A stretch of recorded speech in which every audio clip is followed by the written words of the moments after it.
Chairman P T I کے لیے صلح کا راستہ کون سا ہے، بتا دیا گیا۔ سینئر سیاستدان محمد علی درانی نے کہا ہے کہ تحریک انصاف کے لوگ ٹکراؤ کی سیاست نہیں چاہتے بلکہ معاملات کو عدالت میں پیش کرنا چاہتے ہیں۔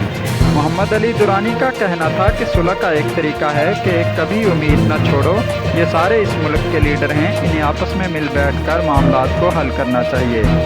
سابق وفاقی وزیر نے کہا کہ نیلسن منڈیلا نے بھی انتخاب جیت کر عام معافی کا اعلان کیا تھا۔ میاں صاحب بیانات کے ذریعے احتساب نہ کریں، میاں صاحب عوام کو بھی عزت دینے کی بات کریں۔ کسی ملزم کو مجرم نہیں کہا جا سکتا جب تک عدالت نہ کہے۔ محمد علی درانی کا مزید کہنا تھا کہ ماضی کے کارناموں کی بجائے مستقبل کے بارے میں سوچنا چاہیے۔ اس وقت عوام کا بلڈ پریشر ہائی کرنا ضروری نہیں ہے، لوگ چاہتے ہیں کہ اب ایک دوسرے کو ساتھ بیٹھنا چاہیے۔ آج کی سب سے بڑی اور اہم خبر، صحافی عمران ریاض گھر پہنچ گئے۔ صحافی عمران ریاض 4 ماہ بعد بازیاب، گھر پہنچ گئے۔ سماجی رابطے کی ویب سائٹ ٹویٹر پر سیالکوٹ پولیس کے اکاؤنٹ سے عمران ریاض کی بازیابی کی خبر کی تصدیق کی گئی۔ پولیس کے مطابق صحافی عمران ریاض اس وقت اپنی فیملی کے ساتھ ہیں۔ اس حوالے سے ڈی پی او سیالکوٹ حسن اقبال نے بتایا کہ عمران ریاض خان بازیاب ہو کر بحفاظت اپنے گھر پہنچ گئے ہیں۔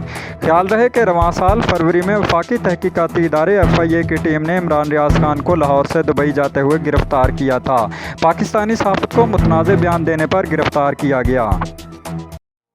پی ٹی آئی کے 2 رہنما جوڈیشل ریمانڈ پر، مزید جسمانی ریمانڈ کی استدعا مسترد۔ اعجاز چودھری اور محمود الرشید کو جیل بھیج دیا گیا۔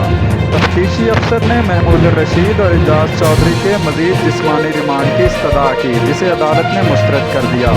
عدالت نے پی ٹی آئی کے دونوں رہنماؤں کو 14 روزہ ریمانڈ پر جیل بھیجتے ہوئے 7 اکتوبر کو دوبارہ پیش کرنے کا حکم دیا۔ ایک اور بڑی گرفتاری، پی ٹی آئی کی صفوں میں ہلچل مچ گئی۔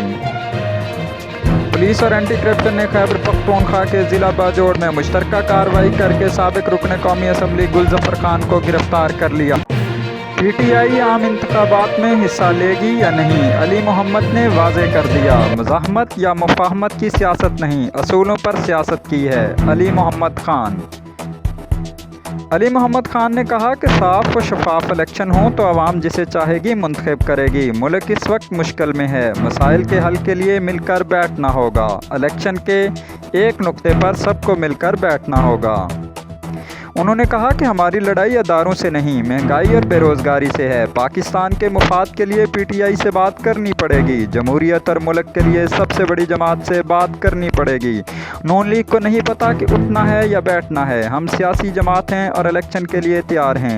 رہنما پی ٹی آئی کا مزید کہنا تھا کہ الیکشن سے بائیکاٹ کا سوال ہی پیدا نہیں ہو سکتا، ہم تیاری کر رہے ہیں۔ بھارت میں فٹ بال میچ کے دوران آسمانی بجلی گرنے سے 2 تماشائی ہلاک، متعدد تماشائی زخمی۔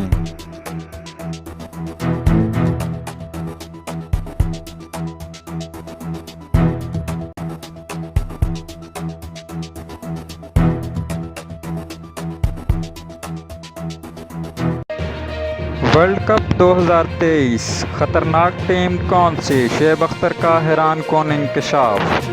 پاکستان کرکٹ ٹیم کے سابق فاسٹ بالر شعیب اختر نے ورلڈ کپ 2023 بھارت کو ایشیا کپ جیتنے کے بعد تمام ٹیموں کے لیے خطرہ قرار دے دیا۔ راولپنڈی ایکسپریس کا مزید کہنا تھا کہ ایشیا کپ جیتنے کے بعد بھارتی ٹیم نہ صرف پاکستان بلکہ باقی ٹیموں کے لیے بھی خطرہ بن گئی ہے۔